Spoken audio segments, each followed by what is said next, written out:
तपाईले प्रार्थना गर्नुहोस्। जब ड्युटीमा जानुहुन्छ, ड्युटीमा जानुभन्दा अगाडि प्रार्थना गर्नुहोस्। आमेन। जब तपाईँ सुत्नुहुन्छ, सुत्नुभन्दा अगाडि तपाईँले के गर्नुहोस्? प्रार्थना गर्नुहोस्। जब तपाईँले बिजनेस स्टार्ट गर्नुहुन्छ, तपाईँले के गर्नुहोस्?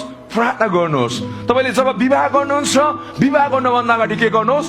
प्रार्थना गर्नुहोस्। जब तपाईँले यात्रा गर्नुहुन्छ, यात्रा गर्नुभन्दा अगाडि के गर्नुहोस्? प्रार्थना गर्नुहोस्। जब तपाईँ सेवाकाईमा आउनुहुन्छ, सेवाकाईमा आउनुभन्दा अगाडि तपाईँले प्रार्थना गर्नुहोस्। तपाईँले जे पनि गर्नुहुन्छ लाइफमा, फर्स्ट तपाईँले के गर्नुहोस्?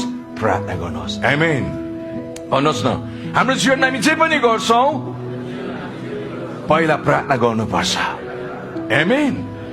In every area of your life, तपाईँको हरेक जीवनको क्षेत्रमा तपाईँले जे पनि गर्नुहुन्छ प्रार्थनाद्वारा सुरु गर्नुहोस्। घर बनाउनुहुन्छ, प्रार्थना गरेर सुरु गर्नुहोस्। तपाईँले गाडी किन्नुहुन्छ, प्रार्थना गरेर तपाईँले चलाउनुहोस्। जे पनि गर्नुहुन्छ प्रार्थना गरेर नै तपाईँले सुरु गर्नुहोस्। तब तपाईँको हरेक कुरामा तपाईँले आशिष